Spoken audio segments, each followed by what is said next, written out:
नमस्कार, आप देख रहे हैं इंडिया टीवी। आपके साथ मैं हूं मीनाक्षी जोशी और अब वक्त हो गया है मुकाबला का। आज वाराणसी कोर्ट में ज्ञानवापी मामले में एक और तारीख आई। अब अगली सुनवाई सोमवार दोपहर 2 बजे होगी। आज कोर्ट में इस बात का फैसला होना था कि ज्ञानवापी मंदिर मस्जिद विवाद में प्लेसेस ऑफ वर्शिप एक्ट 1991 लागू होता भी है या नहीं। इसी बात को लेकर दोनों पक्षों के बीच आज करीब 2 घंटे तक जबरदस्त बहस हुई। मुस्लिम पक्ष ने कहा कि हिंदू पक्ष की ओर से किया गया दावा गलत है, जबकि हिंदू पक्ष ने कहा कि ज्ञानवापी में सच छिपाने की कोशिश हुई है। पहले आपको सुनाते हैं आज ज्ञानवापी मस्जिद की सुनवाई मामले में कोर्ट के अंदर क्या हुआ। आज मुस्लिम पक्ष ने अपना आर्गुमेंट शुरू किया है। अभी आर्गुमेंट पूरा नहीं हो पाया है। मंडे को 2 बजे उनका आर्गुमेंट कंटिन्यू रहेगा। आज मुस्लिम पक्ष ने सिर्फ हमारी जो पिटीशन है उसके पैरा पढ़े और ये बताने की कोशिश की कि पिटीशन मेंटेनेबल नहीं है। तब भी हमने इंटरजेक्ट करके कोर्ट को पॉइंट आउट किया कि हमारे स्पेसिफिक राइट्स हैं और यहाँ पे सारी प्लीडिंग की गई है। शिवलिंग का डिफाइलमेंट आपने रेस किया? आज नहीं रेस किया, ये मैं मेंटेनेबिलिटी के बाद जब साइड हो जाएगा तब रेस करेंगे। ज्ञानवापी की लड़ाई कोर्ट में जारी है। आज जब हिंदू पक्ष के वकील विष्णु जैन कोर्ट जा रहे थे तो उनसे पहले उन्होंने बहुत बड़ा दावा किया। हिंदू पक्ष ने कहा कि मस्जिद से जो शिवलिंग मिला है उससे छेड़छाड़ की गई है। यहां तक कि स्टोर रूम से चक्री जैसा औजार मिला है जिससे शिवलिंग को नुकसान पहुंचाया गया और 63 सेंटीमीटर छेद करके शिवलिंग को एक फव्वारे का रूप देने की कोशिश की गई है। यह दावा हिंदू पक्ष के वकील विष्णु जैन ने किया है। उन्होंने कहा कि शिवलिंग को हटाने की भी साजिश हुई लेकिन सीआरपीएफ ने रोक दिया।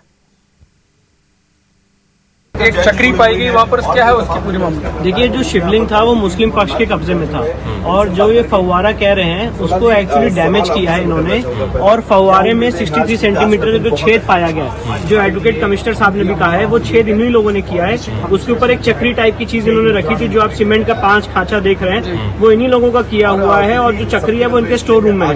कुछ दिन पहले की घटना है, वो उस चक्री को ले जा रहे थे जिसको सीआरपीएफ ने रोक लिया और वो अभी स्टोर रूम में उसकी वीडियोग्राफी फोटोग्राफी हुई है। एक बार जब मेंटेनेबिलिटी डिसाइड हो जाएगी तो ये बात भी हम कोर्ट के सामने रखेंगे। अब ये कब डैमेज किया गया ये मैं नहीं बता सकता क्योंकि पिछले 30-40 सालों से ये सारी चीजें जब से ये कब्जे में है, ये इन्हीं के कब्जे में रहा है। मतलब आपको ऐसा लगता है कि जिस चीज से डैमेज किया गया है वो चीज मिल गई है? जिस चीज से डैमेज किया गया और जो चीज इसके ऊपर रखी थी जिसको फव्वारा कहते हैं, चक्री कहते हैं, वो इन्हीं के पास रखी हुई है और नीचे कोई वाटर मैनेजमेंट सिस्टम नहीं पकड़ा गया। चक्री पकड़ी नहीं गई। चक्री ऑलरेडी इनके स्टोर रूम में थी, उसको निकालने की कोशिश कर रहे थे जो वापस सीआरपीएफ ने रोक दिया है और ये अंदर ही पड़ी है। अब सवाल यह है कि शिवलिंग से छेड़छाड़ का आखिर सच क्या है। विष्णु जैन जो दावा कर रहे हैं उसमें थोड़ी भी सच्चाई है तो सबसे बड़ा सवाल फिर यह है कि मुस्लिम पक्ष पर यह सवाल खड़ा होता है कि क्या शिवलिंग को फाउंटेन साबित करने के लिए कोई साजिश हुई, हिंदू आस्था से खिलवाड़ किया गया। मुकाबला में आज इन तमाम बड़े सवालों का जवाब जानने की हम कोशिश करेंगे। हमारे साथ खास मेहमान जुड़े हुए हैं। भारतीय जनता पार्टी की ओर से पक्ष रखने के लिए राजीव जेटली जी हैं। प्लेसेस ऑफ वर्शिप एक्ट 1991 को गैर संवैधानिक बताते हुए सुप्रीम कोर्ट में चुनौती देने वाले सीनियर एडवोकेट अश्विनी उपाध्याय भी हमारे साथ मौजूद है। बहुत स्वागत है अश्विनी जी आपका भी। और आपको यह भी जानकारी दे दी, ज्ञानवापी विवाद को मुस्लिम पक्ष इसी वर्शिप एक्ट के आधार पर खारिज भी करने की मांग कर रही है जिसे चैलेंज किया गया है। मुस्लिम पक्ष की ओर से हमारे साथ इस्लामिक स्कॉलर अब्दुल हामिद नोमानी जुड़ गए हैं। आप भी हमारे साथ स्टूडियो में मौजूद है। बहुत स्वागत है नोमानी जी आपका। और थोड़ी देर में हमारे साथ वरिष्ठ वकील एडवोकेट असगर खान भी जुड़ जाएंगे। हम चर्चा की शुरुआत करते हैं। उससे पहले कि मैं राजीव जी आपसे बात करूं, अश्विनी जी देखिए, जो दावे किए जा रहे हैं वो दावे तो कुछ इस तरीके के हैं कि अभी ये महज एक दावा है। विष्णु जैन ये कह रहे हैं कि एक चक्री अंदर पाई गई है, वो फाउंटेन के ऊपर लगाने की कोशिश थी। अगर मुस्लिम पक्ष को वाकई में कोई डैमेज पहुंचाना होता, पिछले 30-40 साल से उन्हीं के पास तो था ये पूरा परिसर, डैमेज हो गया होता अब तक। देखिए, पहली बात, अगर ये ज्ञानवापी मस्जिद होती तो इसका नाम होता तालीम का कुआं। ज्ञानवापी का जो फारसी में अनुवाद है या उर्दू में उसको कहते हैं तालीम का कुआं। तो नाम किसी भी मस्जिद का संस्कृत में नहीं होता। मस्जिद का नाम हमेशा उर्दू, फारसी, अरबी में होता है। नाम से ही क्लियर है कि ये मस्जिद नहीं मंदिर है। दूसरी बात, जिस कानून की दुहाई दी जा रही है 1947 की, वो 1991 की, वो कानून इस पर लागू नहीं होता। उस कानून का नाम है मीनाक्षी जी पूजा स्थल कानून। मैं आपको बहुत गंभीर बात कह रहा हूं।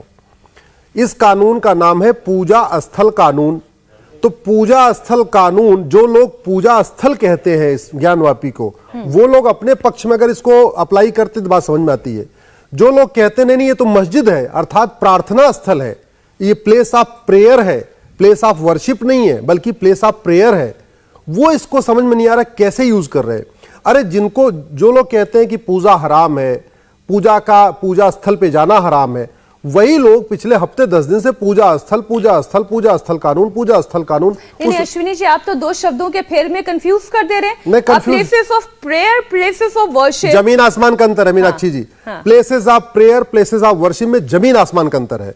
सड़क पे नमाज पढ़ी जाती है क्योंकि थोड़ी देर के लिए सड़क प्लेस ऑफ प्रेयर हो जाता है। एयरपोर्ट पे नमाज पढ़ी जाती है, एयरपोर्ट पे बाकायदा उस कमरे के सामने आप बोर्ड देखिए लिखा रहेगा प्लेस ऑफ प्रेयर लिखा रहता है। कहीं कहीं रेलवे स्टेशन पे बगल में लिखा रहता है place of prayer. Place of prayer में वहां पे केवल वहां बैठा जाता है, जस्ट टेम्पररी बैठा जाता है और बैठ की खुदा की इबादत की जाती है, जो कि वहां उस कमरे में नहीं होता।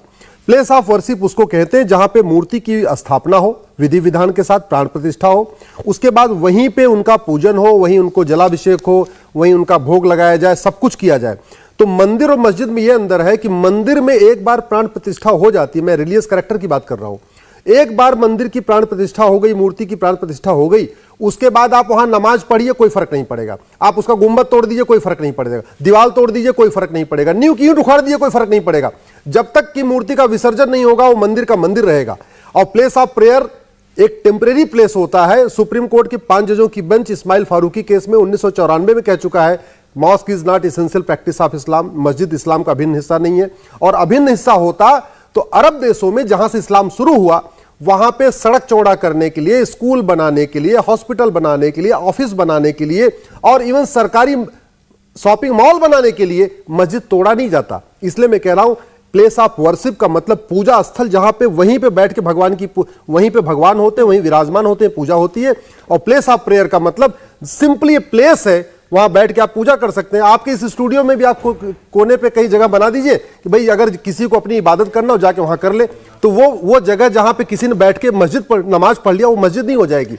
जैसे सड़क पे नमाज पढ़ने से सड़क मस्जिद नहीं हो जाती, रेलवे स्टेशन आप ये कह रहे हैं इसलिए प्लेसेस ऑफ वर्शिप एक्ट इस पर लागू ही नहीं होता क्योंकि ये तो वर्शिप करने की जगह ही नहीं है। लेकिन राजीव जी, अगर हम इसी तर्क को आगे बढ़ाएं तब तो फिर ऐसे तो इस देश में जितनी भी मस्जिदें हैं वो सारी प्लेसेस ऑफ प्रेयर हैं। नहीं, ये सवाल राजीव जी एक मिनट रुक जाइए, इस सवाल का जवाब हमसे ले लीजिए, मैं उसको आगे बढ़ा देता हूं।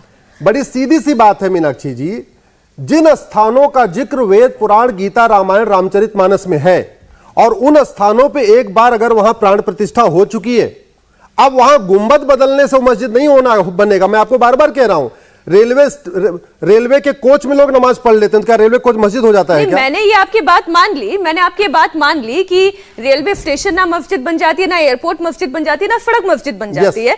लेकिन राजीव जी, ऐसे तो फिर एक एक करके चरणबद्ध तरीके से फिर तो मुस्लिम कम्युनिटी ये कह सकती है आपके लिए तो फिर हमारी मस्जिद का अस्तित्व ही नहीं है। आप जब चाहेंगे उस जगह पर आप अपना एकाधिकार पाने की कोशिश करेंगे, क्योंकि आप ये कहते हैं कि प्लेसेस ऑफ वर्शिप एक्ट तो यहां पर लागू ही नहीं होता, ये तो प्लेसेस ऑफ प्रेयर है।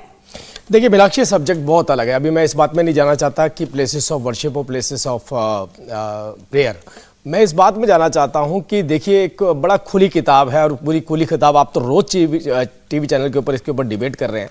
सारा देश जानता है कि क्या हो रहा है, क्या हुआ था, कैसे हुआ था, हर तरह के तथ्य हमने सामने रख दिए। लंबे वक्त से हम इस बारे में चर्चा करते हुए आ रहे हैं कि हम इतिहास पे चर्चा करते हैं। इतिहास के हिसाब से अगर बोलते हैं कि मस्जिद किसने बनाई थी, तब भी ये कहा जाता है कि मस्जिद कम से कम इस्लाम के आधार पर नहीं बनी थी, कुरान के हिसाब से नहीं बनी थी, किसी मंदिर को तोड़ करके बनाई थी, वहां भी इसे खारिज कर दिया जाएगा।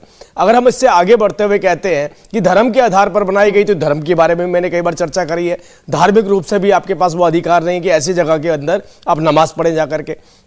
अगर आप कहते हैं संविधान के हिसाब से, तो आप ये देखिए संविधान के अंदर 1991 एक्ट की बात की जा रही है। 1991 एक्ट के ऊपर भी अगर कोई कहता है कि मैं सुप्रीम कोर्ट जाना चाहता हूं और मैं सर्वे करवाना चाहता हूं, मैं बताना चाहता हूं कि इसके अंदर है क्या, इसके ऊपर किसी को क्यों आपत्ति हो सकती है?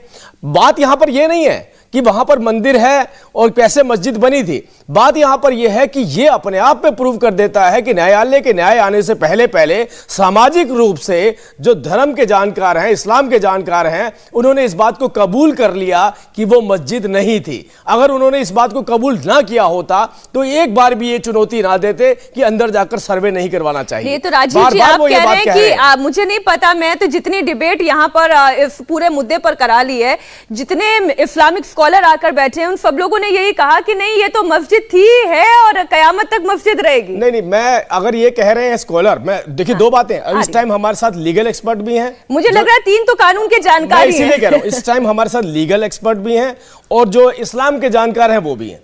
अगर लीगल एक्सपर्ट अपनी बात अलग करेंगे, मैं इस्लाम के जानकार, मैं 3-4 बार इस बात को कोट कर चुका हूं कि आलमगीरी के अंदर, क्योंकि बार बार ये औरंगजेब की बात आती है कि औरंगजेब ने बनाई थी, औरंगजेब ने मंदिर को तोड़ा था, तो औरंगजेब ने तो अपनी किताब में दर्ज करवाया इस बात को कि मैंने इस मंदिर को तोड़ा था और यहां मस्जिद बनाई थी। अगर मैं इस्लाम के हिसाब से बात करता हूं तो उसकी जानकारी ये देंगे, और अगर फिर भी अगर उसका क्लेम ठीक है तो भी आपका अधिकार नहीं बनता, क्योंकि कुरान के अंदर ये लिखा है दूसरे धर्म की जगहों को तोड़ के आप मस्जिद नहीं बना सकते, तो आज नमाज कैसे पढ़ रहे हैं अंदर।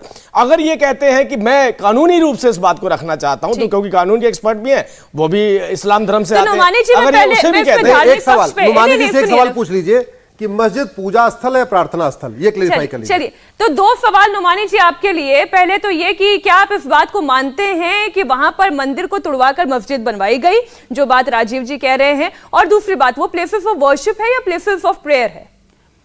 देखिए, ये जो है सिर्फ भाषा और शब्दावली का मामला है। जिसको आप जो है हिंदी संस्कृत में पूजा बोलते हैं, उसी को अरबी में इबादत बोलते हैं, तो वह इबादत की जगह है। तो एक नमाज के लिए मस्जिद होती है और यह कि नमाज के लिए जगह होती है।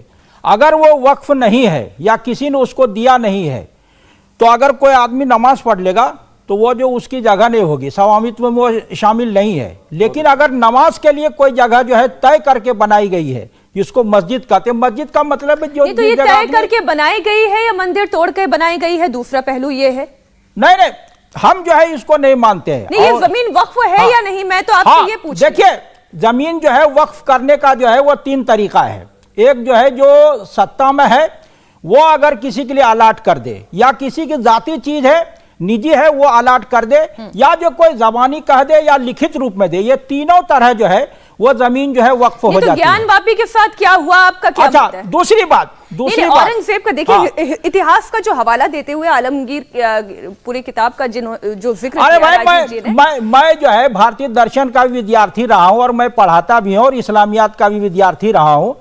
अश्विनी साहब को यह मालूम नहीं है, ज्ञानवापी जो है, वापी जो है संस्कृत में जो है बावली और कुएं को बोला जाता है, तो उसको उर्दू में अरबी में बोला जाता है बीरे मार्फत। जो है ये जो ज्ञान जो है वो मार्फत के लिए आता है, तो और विद्या जो है ना उसके इल्म के लिए आता है। तो ज्ञान सुन लीजिए आप, जैसे आपने इनको सुना ना, मुझे आपको पूरी बात आपकी सुनूंगी, लेकिन मैं आपका मत जानना चाहती हूं। मैं आपको क्लियर कर दूं ना, आप बिल्कुल मुझे मैं इसी शर्त पे यहाँ आया हूँ कि बीच में जो है जैसे दूसरे को मौका दिया जाए, हमें दिया जाएगा। मैं आप किससे बात करूँ, मैं आप किससे बात करूँ, मुझे ये बताएं कि उन्होंने औरंगजेब का हवाला दिया, उनकी किताब का हवाला दिया, वो कुछ कानूनी हवाला दे रहे। मैं ये कह रही हूँ आपका मत क्या है, क्या वहां पर मंदिर को तोड़कर मस्जिद बनाई गई या नहीं, आप इस बात पर अपना क्या मत रखते हैं? हाँ, हम ये नहीं मानते हैं कि मंदिर तोड़ के जो है वो मस्जिद बनाई गई। वो मस्जिद हम मानते हैं कि वो औरंगजेब और उनके जो है दादा परदादा उनसे भी पहले की मस्जिद है, औरंगजेब ने मरम्मत कराई है। अच्छा, हाँ, ये मेरे पास जो है वो पूरा रिकॉर्ड उसका गंजे अरशदी जो है, जो 450 साल पहले जो है वो आज भी उसका कलमी नुस्खा जो है तो रशीदिया लाइब्रेरी जो जौनपुर में उसमें मौजूद है। हाँ। दूसरी बात यह है कि अश्विनी जी जो है वो बात को समझ नहीं रहे। ज्ञानवापी वो जो है मोहल्ले का नाम है, उसका नाम जो है बनारस जामा मस्जिद है शुरू से। जब औरंगजेब ने उसकी मरम्मत कराई तो उसका नाम आलमगीरी जो हो गया है। तो ये जो है मुरक्कब बनारस जो किताब है, इसी तरह जो है तारीख आसार बनारस जो किताब है, इसी तरह कृष्ण वर्मा की किताब जो है काशी का इतिहास जो है, इसी तरह जो है मोती चंद्र की किताब जो है, वो सारी चीजें आप देखिए, और कुबेर नाथ की किताब जो देखिए जो वाराणसी वैभव जो है। ठीक है, लेकिन हम औरंगजेब की किताब को हम नकार दें। औरंगजेब ने किताब ने ये कहा लिखा है कि मंदिर तोड़ के मस्जिद बनाई गई है। मीनाक्षी जी, औरंगजेब की कौन सी किताब है? मसीर आलमगिरी को मैं कोट कर रहा हूं। और मैं इस बात मसीर आलमगिरी, सुनिए, मसीर आलमगिरी कौन सी किताब है? ले बता, अब मैं आपसे कह रहा, आपने तो बताया था इस्लाम के जानकार है, अब ये किताब का नाम ही अपनी तरफ से कह रहे हैं कि उसी किताब की जानकारी नहीं है। राजीव जी देखिए, या तो आप कहिए औरंगजेब झूठा, बहादुर शाह जफर झूठा, औरंगजेब का सेनापति झूठा, आलमगिरी झूठी, बताइए, आलमगिरी झूठी, मुझे करेक्ट कर। और सुनिए, काशी में गजेटियर, अरे नुमानी जी सुनिए, असल किताब नहीं, वो जिस गजेटियर का जिक्र कर रहे हैं, मेरे ख्याल वो उस गजेटियर का भी जिक्र हो जाना चाहिए, 50 साल पुराना गजेटियर शायद। अच्छा ठीक, एक काम करो भाई, मैं तो कह रहा हूँ, मैं क्लेम कर रहा हूं इसमें, आप क्लेम करिए इसमें की बात नहीं लिखी है, मैं क्लेम कर रहा हूं कि इसके अंदर ये बात लिखी है कि आपने, मैं बताऊं, आंखों देखी जब औरंगजेब को बताया गया कि हमने यहां मस्जिद तोड़ करके, मंदिर तोड़ करके मस्जिद बना दिया है, तो क्या अब हम अपनी इस उपलब्धि को किताब में दर्ज करवा सकते हैं? तो उसकी सहमति के बाद इसको बकायदा इसी किताब के अंदर दर्ज करवाया गया, जिसे फारसी में लेकर के आए हैं। मैं तो कहता हूं कि आप इसको पढ़ के बता दीजिए। मैंने जो बात में भी है इसका अनुवाद। अब देखिए, ना मैं उर्दू पढ़ना जान रही हूँ, ना मैं फारसी पढ़ना जान रही हूँ। समाधान बताता हूँ इसका समाधान हिंदी की। अच्छा एक मिनट अश्विनी जी को बोलने दें। चलिए अश्विनी जी को बोलने दें। काम करते हैं, नहीं, नुमानी जी अपनी बात रखिएगा, अश्विनी जी बात पूरी कर लें। हाँ, हम क्या, कहीं ना लिखा, अरे सुन तो लीजिए, एक मिनट, नुमानी जी आपकी बात हो गई, सुन लीजिए। मैं कह रहा हूं औरंगजेब भी झूठा, उसका सेनापति झूठा, बहादुर शाह जफर भी झूठा, सारे इतिहासकार झूठे। अरे सुन तो लीजिए, मैं कह रहा हूं बंद कर दीजिए, मैं सबूत दे रहा हूं। 6 महीने के लिए, अरे सुनिए यार, आप किताब से आगे बढ़िए, वैज्ञानिक समय है। 6 महीने के लिए उस प्रांगण को बंद करिए, 6 महीने के लिए उसको एएसआई को दे दीजिए। एएसआई 6 महीने के अंदर खोद के सब बता देगी कि वास्तव में इसकी नींव कब बनी, इसकी दीवार कब बनी, इसका गुंबद कब बना, इसकी दीवार में क्या क्या निशान है, और उस शिवलिंग के बारे में भी बाकायदा कार्बन ट्रेडिंग हो जाएगी, वो शिवलिंग कितना पुराना है। ये सबसे वैज्ञानिक तरीका है। मैं इस पे मैं जरूर अपना बहुत छोटे में 10 सेकंड खत्म करो। एक राष्ट्रीय अखबार, हिंदी का राष्ट्रीय अखबार, मैं तो कहूंगा नुमानी साहब को चैलेंज करें, जाएं उसके ऊपर केस करें, बकायदा उसने स्टोरी में कोट किया है। मैं अगर आप कहें तो आपके चैनल पे नाम भी बता सकता हूं, दैनिक भास्कर स्टोरी में कोट किया है कि मसीरे आलम के अंदर साफ तौर पे लिखा है कि हमने मंदिर को तोड़कर मस्जिद बना। नहीं, आप जाइए और केस करिए। अगर आप सच्चे होंगे तो आप जीतेंगे, क्योंकि अब अखबार को भी झूठा डिक्लेयर कर रहे हैं जिनके अपने रिसर्चर इस काम को करके आए। देखिए, अब आप जो दोनों किताबें लेकर आए, अगर मैं पढ़कर सुना सकती होती तो मैं दर्शकों को अभी यहीं पढ़कर सुना देती है, लेकिन हमें इंतजार करना चाहिए। नहीं, ये तो उर्दू फारसी में लेकर आ गए ना, तो असल किताब पढ़ के बता देता हूं।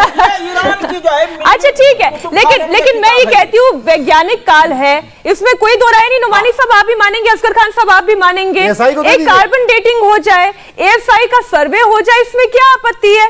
मेरे ख्याल इससे ज्यादा वैधानिक चीज और क्या हो सकती है? देखिए, वो तो बात ठीक है, इस पर तो बहुत ठीक है, बहुत टाइम से एक लंबी बहस चल रही है।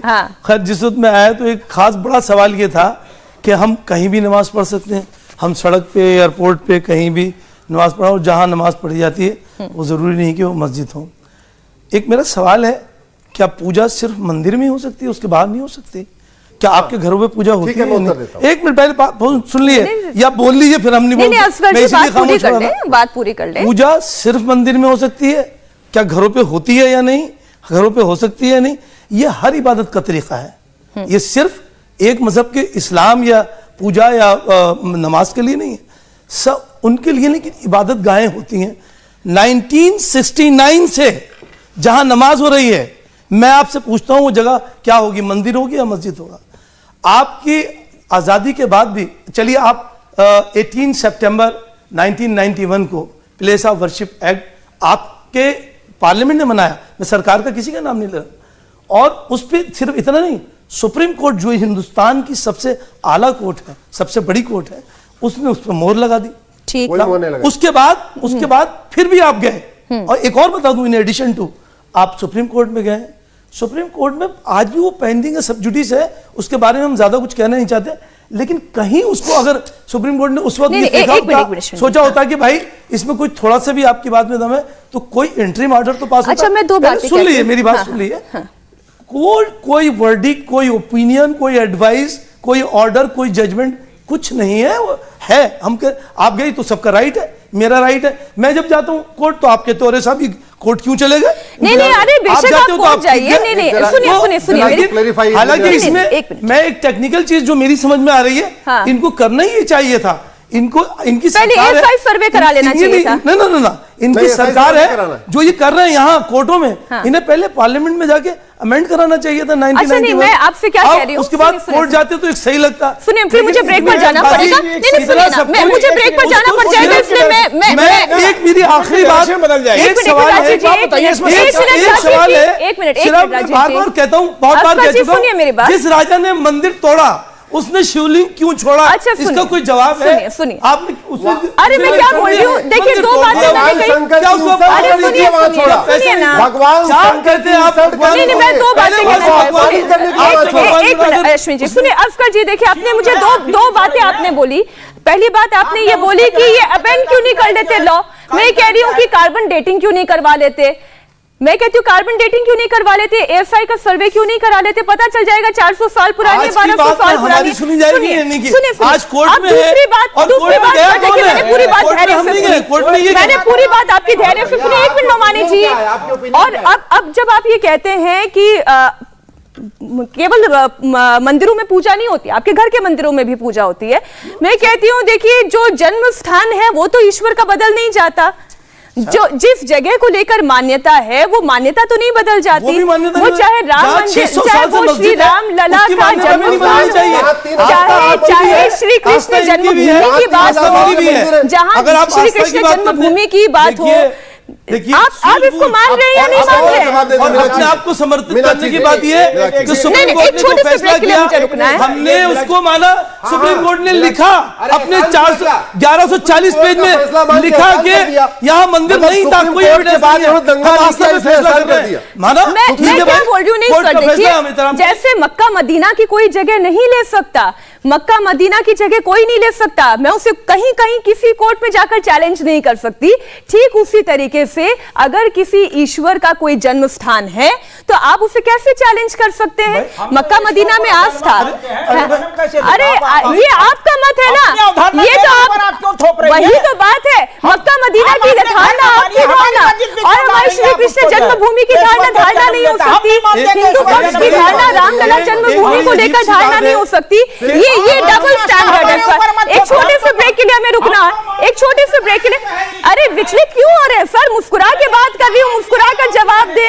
विचलित नहीं होते ना, मुस्कुरा कर बात करें, मुस्कुरा कर जवाब दे। असगर खान साहब ने कहा, उन्होंने कहा कि सबसे पहले 1991 कानून को ही अमेंड कर दीजिए, ये तो सरकार के हाथ में है। लेकिन मामला तो अब देखिए सब जुडिस है। नहीं, देखिए पहली बात तो जिस ये 1991 के पूजा स्थल कानून की दुहाई दे रहे हैं, 2019 में राम मंदिर का फैसला आया, हमने उस राम मंदिर के फैसले आने के तुरंत बाद इसको चैलेंज कर दिया 2020 में सुप्रीम कोर्ट को। राम मंदिर, अगर आपको राम मंदिर का फैसला ऐसे नहीं ऐसे तो 8 साल से तो आपने लड़ी, आपकी वजह से अब 8 साल हो गए। 8 साल से अब आपको समझ आ रहा है जवाबों का, आपके पास जवाब नहीं।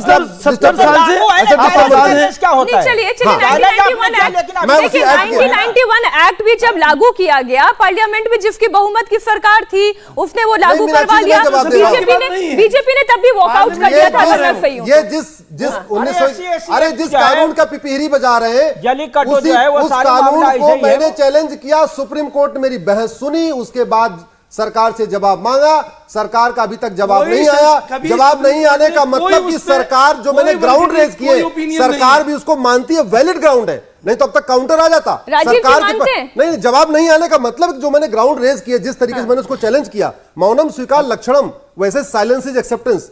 साइलेंस इज एक्सेप्टेंस एक जुडिशियल डॉक्ट्रिन है कि अगर सामने वाली पार्टी अगर कोई अपनी वर्डिक्ट, कोई ओपिनियन दिए तो बताइए, हमारी मांग है, ठीक है। आप सिर्फ ये कहेंगे और हम इसको जुलाई में मेंशन करने जा रहे हैं, चिंता मत करिए आप। 1 महीने जून में इसकी और पिपीहिरी बजाइए, जुलाई में इसको मेंशन करूंगा, जुलाई में सुप्रीम कोर्ट से रिक्वेस्ट करूंगा आप इसमें डे टू डे हियरिंग करिए। जुलाई के बाद बात करना इसकी पिपीहिरी बजाने की, जुलाई के बाद जब सुप्रीम कोर्ट रिजेक्ट कर दे आपकी पिली जब बात करना, इसी बहाने पूजा जुलाई के बाद जब सुप्रीम कोर्ट आपकी पिली जुलाई में बात करना।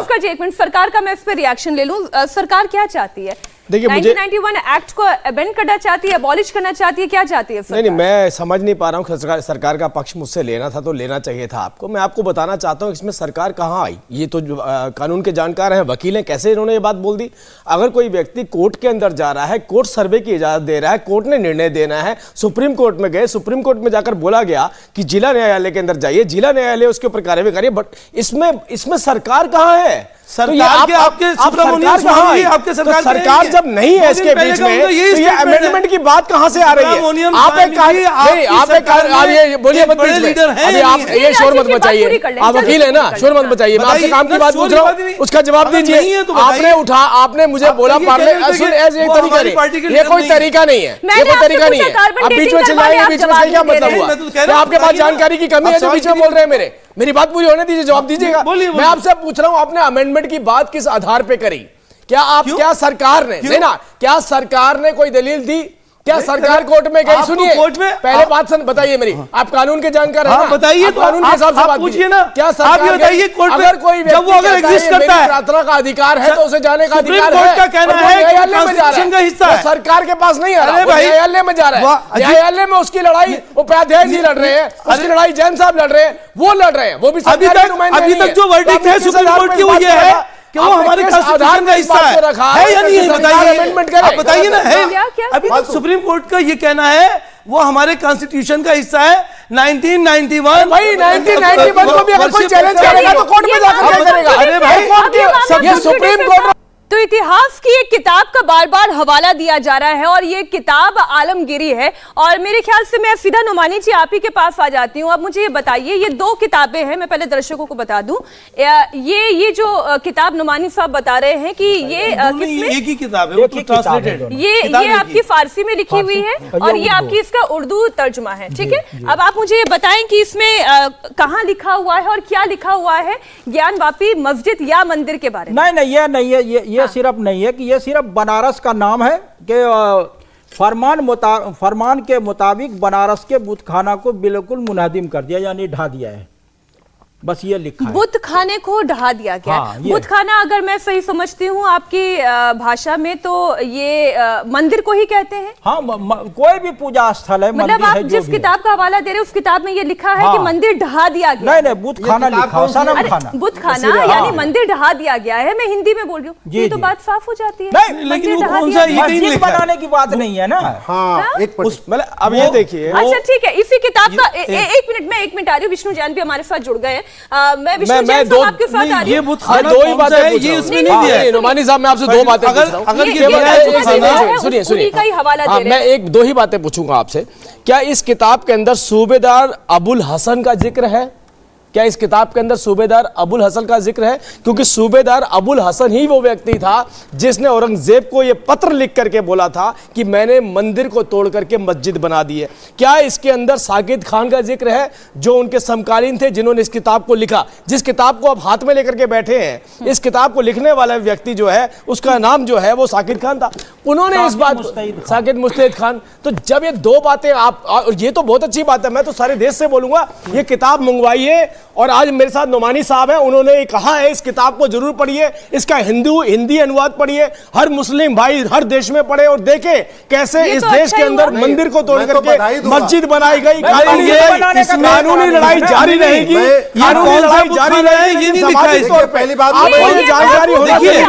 अब अगर सुनिए, अगर कोई ये लिखे किसी किताब में, भी हमारे साथ जुड़ गए, एक बार हम उन्हें भी इस चर्चा में शामिल कर ले। आलमगिरी बार बार किताब के बारे में चर्चा हो रही है।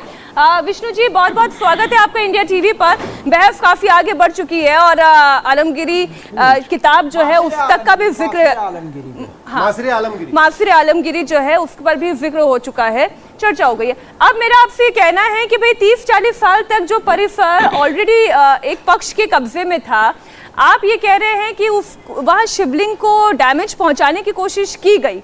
अगर डैमेज पहुंचाना ही था तो हो सकता था उसका अस्तित्व ही हटा देते, पूरी तरीके से उसे नष्ट कर देते, केवल एक छेद भर करके क्यों छोड़ दिया?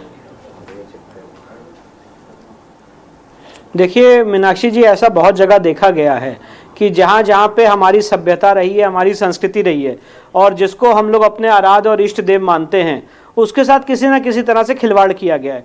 अब वो खिलवाड़ में किस लेवल तक जाते हैं ये तो खिलवाड़ करने के ऊपर डिपेंड करता है और खिलवाड़ करने वाले पे डिपेंड करता है। अगर आप कुतुब मीनार का उदाहरण देखेंगे तो वहां पे जो हमारी हिंदू देवी देवताओं की मूर्तियां थी उसको तोड़ा गया, हाथ काटे गए, मुंह काटे गए। तो सवाल ये उठ सकता था कि हाथ और मुंह क्यों काटे गए, पूरी की पूरी मूर्ति क्यों नहीं डिमोलिश कर दी गई। अगर आप धार भोजशाला का केस देखेंगे तो वहां पे संस्कृत की ऋचाएं, सर एक मिनट रुक जाइए असगर भाई, मैं बता रहा हूं आपको, संस्कृत की ऋचाएं हैं, काफी देवी देवताओं के चिन्ह हैं। तो सवाल ये उठेगा कि जब आपको अलाउद्दीन खिलजी को पूरी जगह डिमोलिश करनी थी तो उसको मंदिर में, मस्जिद में ही कन्वर्ट कर देते। तो देखिए ऐसा नहीं होता है। इतिहास में जिस तरह की बर्बरता हुई है और जिस तरह की मानसिकता से लोग जी रहे हैं, मैं आपके सामने एक जीता जाता उदाहरण देता हूं मीनाक्षी जी। जब यह पता चल गया कि वो शिवलिंग है, और अश्वनी भाई भी यहां मौजूद है, सुप्रीम कोर्ट में भी मौजूद थे, हुजैफा अहमदी साहब जो मुस्लिम पक्ष के वकील थे, उन्होंने सुप्रीम कोर्ट में क्या कहा कि हमें यहीं पे वजू करने की इजाजत दी जाए। तो सवाल ये बनता है कि क्या मेरा मीनाक्षी जी हक नहीं है कि अगर मैं एक जगह को मान रहा हूं कि वो शिवलिंग है तो मेरे मुस्लिम भाई रुक जाएं, वजू करना वहां पे रोक दें, कम से कम ये चीज डिसाइड हो जाए कि वो शिवलिंग है कि फव्वारा है। हमें तो इस बात पे अफसोस है कि आप हमारे को शिवलिंग कह रहे हैं। आस्था के साथ खिलवाड़ करना था, आपको हमारी आस्था के साथ खिलवाड़ करना था। और मीनाक्षी जी, मैं एक बात और कहना चाहता हूं, अगर शिवलिंग है कि फव्वारा है, आपके चैनल पे चैलेंज कर रहा हूं। मैं कुछ और कह रहा हूं मीनाक्षी जी, मैं इनको चैलेंज कर रहा हूं, शिवलिंग है या फव्वारा है, आए असगर भाई यहाँ पे आए, वहां पे ना बैठ के बात करें, बनारस आए। मैं वहां जा चुका हूं। सुनिए ना असगर जी, पहले बात पूरी सुन ले, पहले पूरी बात सुन ले। शिवलिंग का असगर जी वो देखिए हमारे साथ स्टूडियो में नहीं है, बात पूरी सुन ले, उसके बाद रिस्पॉन्ड करिएगा। बात पूरी सुन ले, आप क्या चैलेंज करना चाह रहे हैं? देखिए समझ में तो आ रही है बात। हाँ, आप क्या चैलेंज कर रहे हैं? मैं असगर भाई को मैं दो बातें कहता हूं कि अगर ये शिवलिंग नहीं है, फव्वारा है, तो दो काम कर दें। पहली बात, कोर्ट में आए और जो हमने एप्लीकेशन दी 82 गा की, और कहें कि जो नीचे की दीवार है आर्टिफिशियल वॉल, उसको हटाया जाए और हमें दिखाएं असगर भाई कि ये फव्वारा कैसे चलता है। हम भी चुप हो जाएंगे, मैं अश्वनी उपाध्याय सर दोनों चुप हो जाएंगे। पर अगर वो फव्वारा नहीं है तब वो शिवलिंग है तो उसकी हम लेंथ और ब्रेथ मेजर करेंगे। दूसरी बात, एक बात और कहना चाहता हूं मीनाक्षी जी, अगर ये शिवलिंग नहीं है और फव्वारा है तो उसके ऊपर जो चक्री लगा रखी थी और जो मस्जिद में स्टोर रूम में चक्री दबा के बैठे हुए हैं, 70 साल से सामने आएगा। और यहाँ से तो आपकी लाठी, आपकी बेइज्जती, कभी ये जिक्र नहीं हुआ। ये बात आई फेल टू अंडरस्टैंड। अरे सुनिए विष्णु जी, एक मिनट असगर जी, एक मिनट। अरे 70 साल तक क्या हुआ क्या नहीं हुआ उस पे नहीं जा रहे हैं ना असगर जी, मौजूदा परिदृश्य पर बात करें ना। 70 साल पहले में आप कहां जा रहे हैं? विष्णु जी पहले तो आप ये दर्शकों को बताएं। सुनिए तो सर, 600 साल से नमाज हो रही है, उस बात को आप इनकार कर रहे हैं, नहीं कर रहे हैं? अरे आप 600 साल से नमाज पढ़ रहे हैं, उसको तो कोई इनकार ही नहीं कर रहा है। आप तो पढ़ रहे हैं वहाँ पे नमाज। सवाल ये है कि मंदिर की जगह पर क्या नमाज पढ़ी जा रही है? सवाल ये है क्या मंदिर की जगह पे नमाज पढ़ी जा रही है? सवाल ये। अच्छा ठीक है विष्णु जैन जी, पहले तो ये बताएं, सुनिए आप पहले ये बताएं, आप ये क्यों दावा कर रहे हैं कि उसमें छेद किया ही गया है और ये बाद में किया गया है, डिस्टॉर्ट करने की कोशिश की गई है? ये तो दावे हैं ना, सिर्फ दावे हैं। देखिए, जो एडवोकेट कमिश्नर की रिपोर्ट आई थी उसमें आप स्पष्ट रूप से देखेंगे कि एडवोकेट कमिश्नर महोदय ने अपनी रिपोर्ट में लिखा है कि 63 सेंटीमीटर का उसमें छेद किया गया, और जो चक्री उसके ऊपर आप एक सीमेंट रुमा चीज देख रहे हैं, वो शिवलिंग का ओरिजिनल पार्ट नहीं, ऊपर से कुछ सीमेंट टाइप की चीज डाली गई थी और एक चक्री टाइप की लगाई गई थी उसमें, जो चक्री आज भी मस्जिद के स्टोर रूम में मौजूद है। कुछ दिन पहले ये एक कोशिश की जा रही थी कि वो चक्री वहां से हटाई जाए और उसको बाहर ले जाया जाए, उसको सीआरपीएफ ने रोक दिया। वो सारी चीजें जो चक्री मिली है वो एडवोकेट कमिश्नर की रिपोर्ट में और सर्वे में, वीडियोग्राफी, फोटोग्राफी में है। तो जब कमीशन की रिपोर्ट पर चर्चा होगी तो डेफिनेटली हम ये बात रखेंगे। पर मेरा स्पष्ट रूप से मानना यह है, मैंने खुद अपनी आंखों से देखा है, एडवोकेट कमिश्नर ने अपनी रिपोर्ट में लिखा है मीनाक्षी जी कि वो भगवान शिव का शिवलिंग है। तो अब ये बात होनी है कि इनको ये प्रूफ करना है कि वो शिवलिंग नहीं है। पर देखिए यहाँ पे क्या कर रहे हैं, यहाँ पे आज टीवी डिबेट में कुछ और कह रहे हैं, क्या हो रहा है मीनाक्षी जी, वहां पे कह रहे हैं कि केस आगे बढ़ने जाने योग्य नहीं है। अगर आपके अंदर मुसलसल ईमान है तो पहले आके कहते हैं कि आइए जांच हो जाए, अगर आपके दोस्त हैं तो आपकी सी बात हटाया जाए, हमारे दोस्त होंगे हमारी सी बात करेंगे। कैसे चलता है, पर आप चाहते हो केस आगे बढ़े ही ना। विष्णु जैन जी कानूनी पक्ष पे बात कर रहे हैं, विष्णु जैन जी कह रहे हैं वो तो गेंद आपके पाले में डाल रहे हैं। अरे सुनिए ना, सुनिए असगर जी, वो तो गेंद आपके पाले में डाल रहे हैं। वो ये कह रहे हैं कि गेंद आपके पाले में, आप ये दावा जो आप कर रहे हैं कि ये फव्वारा है, उसे साबित करके बता दें, बात खत्म हो जाएगी। तो यही तो साबित होने के लिए सारे केस पड़े हैं। साबित किया तो था अमेरिका में 14,000 अरे आप तो ये कह रहे हैं कि केस लड़ा ही नहीं जा सकता। मुस्लिम पक्ष तो कह रहा है कि केस लड़ा नहीं जा सकता। बैरिकेड को शिवलिंग कह के वहां केस डाला। सर, आप $14,000 का फाइन हुआ। सर, मुस्लिम पक्ष का दावा क्या है? ये सब चीजें ट्रायल के बाद ही तो सॉल्व होंगी। अभी जब इन्होंने एक स्टेप ले लिया तो कोर्ट का एक प्रोसीजर है, कितने डिकेट लगे थे। कोर्ट में मुस्लिम पक्ष ने पहला दावा क्या किया कि ये केस तो लड़ा ही नहीं जा सकता। क्या ये पहला दावा नहीं है? बिल्कुल है, आज भी है, अभी भी है, तो अभी भी है। फिर आप ये दूसरी बात क्यों कह रहे हैं? आप ये साबित कर दें कि वो फव्वारा नहीं है, कार्बन डेटिंग करवा ले, एएसआई सर्वे करवा ले। अरे भाई ये बात तो कोर्ट में पूरे प्रोसीडिंग्स पूरी होने के बाद ही तो हो पाएगी। इससे ये मान, हम तो कह रहे हैं फव्वारा है, मान लेना। विष्णु भाई कहते हैं, हमारे बड़े भाई हैं, कहते हैं विष्णु भाई क्या हाँ भाई फव्वारा है, मान लिया। हाँ, विष्णु भाई मानेंगे। देखिए एक बात बता दूं कि जब फव्वारे को आप शिवलिंग कहते हैं, तौहीन करते हैं, मैं बिल्कुल नहीं मानूंगा कि वो फव्वारा है। मजहब की, मैं खुद देख के आया हूं कि वो शिवलिंग है और भव्य और विराट शिवलिंग हमारा मजहब भी है, और इसलिए मैं चाहता हूं कि इस केस की इंक्वायरी हो। देखिए विष्णु शंकर जैन क्या कह रहे हैं और असगर खान क्या कह रहे हैं, महत्व नहीं रखता है। एएसआई की जांच महत्व रखती है। और मैं असगर भाई से कहना चाहता हूं, बहुत संजीदगी से कहना चाहता हूं, मैं इनकी काफी रिस्पेक्ट करता हूं, बहुत फेयर आदमी है। एएसआई की जांच इस केस में होनी चाहिए, उसको आपको सपोर्ट करना चाहिए। यहाँ पे अश्विनी उपाध्याय भाई भी सारे बड़े लोग हैं, वरिष्ठ हैं। प्लीज, ये बहुत सेंसिटिव मैटर है, देश की आस्था से जुड़ा हुआ मामला है, सारे लोगों की यहाँ पे भावनाएं लगी हुई है, तो इसकी निष्पक्ष जांच हो जाए। अच्छा, एक बात विष्णु जी, नुमानी साहब ने कही, सुनिए ना, आपकी आस्था का एहतराम अगर नहीं किया होता, ठीक है, हमने कल सुप्रीम कोर्ट ने फैसला किया आस्था पे, तो कोई बात नहीं, ये कह के किया कि यहाँ मंदिर के होने का कोई एविडेंस नहीं है। 1140 पेज में ये बात लिखी गई, हमने आस्था माना। एक स्टेप भी था हमारा आखिरी, हम रिव्यू में जा सकते नहीं, सुप्रीम कोर्ट आस्था का एहतराम करते मान लिया। आस्था का तो ये एहसान किया क्या असगर जी? एहसान किया क्या? लेकिन मैं कह रही हूँ एहसान हुआ क्या? एहतराम नहीं करते। अरे असगर भाई, मुझे एहसान हुआ क्या? ये का आपने राम मंदिर का जजमेंट तो मान लिया, अब उसी सुप्रीम कोर्ट का जजमेंट जो काशी विश्वनाथ के केस में हुआ उसको मानेंगे क्या? जो 1997 4 SCC पे 606 पे कल आपकी आस्था को हमने मान लिया है, आज हमारी आस्था को आप मान गई, और कितनी बार मंदिर तोड़ी गई और कैसे कैसे रेस्टोरेशन हुआ, उस बात को भी मान लीजिए। ऐसे कैसे हो सकता है मीनाक्षी जी की मीठा मीठा में खट्टा खट्टा टू, एक्ट ऑफ पार्लियामेंट को मानते हैं तो जो यूपी सरकार काशी विश्वनाथ स्पेशल एक्ट में उसको भी मान लीजिए।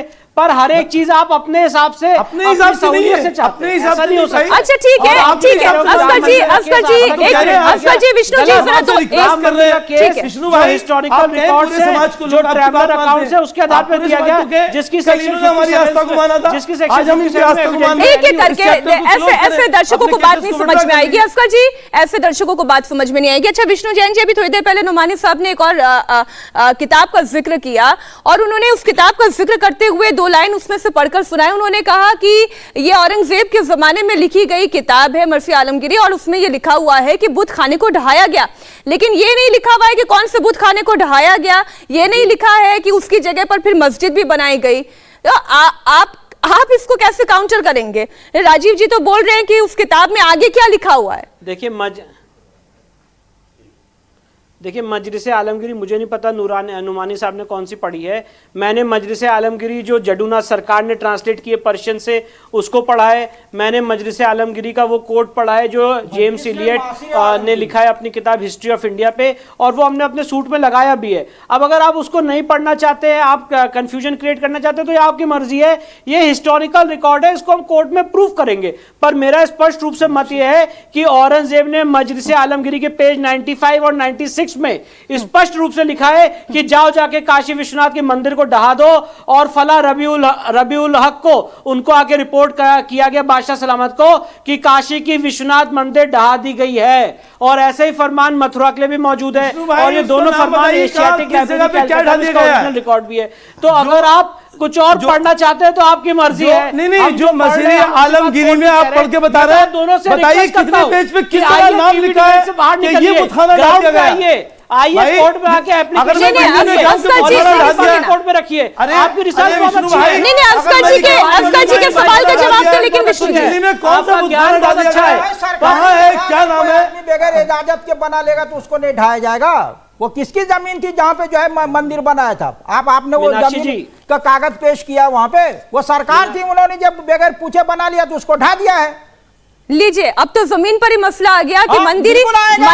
की जमीन ही किसी और की थी, जिसके ऊपर मंदिर बना दिया गया, तो उसमें वो ढा दिया गया। लीजिए, जिसको ढाया गया है। हाँ। मीनाक्षी जी देखिए, मैं कुछ और कह रहा हूं कि ये दोनों लोग जो है ना, नुमानी साहब और असगर भाई, बड़ा आसान है कि टीवी डिबेट में बैठ के अरे भाई, आप वहां पे जिसका डिबेट हवाला कर लो। दे रहे आइए मैं ना, तो वही जितना आपका किताब ज्ञान लेके है आया हूं ना। आके ऑन एफिडेविट यहाँ कोर्ट में फाइल करिए, वहां पे ज्ञान मत दीजिए। यहाँ बनारस की सिविल कोर्ट में आइए, वो तो बढ़िया सा गए हैं एफिडेविट ना, वो तो बनाइए, वही लोग हैं उसको वो। फाइल करिए, उसकी कॉपी वहाँ हमें दीजिए काम- और हम लोग काम पढ़ के करने डिस्कस वाले करेंगे। काम कर रहे हैं। वहाँ ठीक है, पे वो evidence लोग- क्या होगा? सारे लोग इसकी वही- कोई अगर judicial जिसे- notice ठीक मिलेगा। है, ठीक है। मैं आपको legal मेरे advice ख्याल देता हूं। अभी हमें 3 दिनों का इंतजार और करना पड़ेगा। असगर जी, नुमानी जी, राजीव जी, विष्णु जैन साहब, अभी हमें 3 दिन का इंतजार और करना पड़ेगा। सोमवार को फिर कोर्ट बैठेगी, फिर जज बैठेंगे, फिर हिंदू पक्ष मुस्लिम पक्ष इस मामले पर जिरह करेंगे।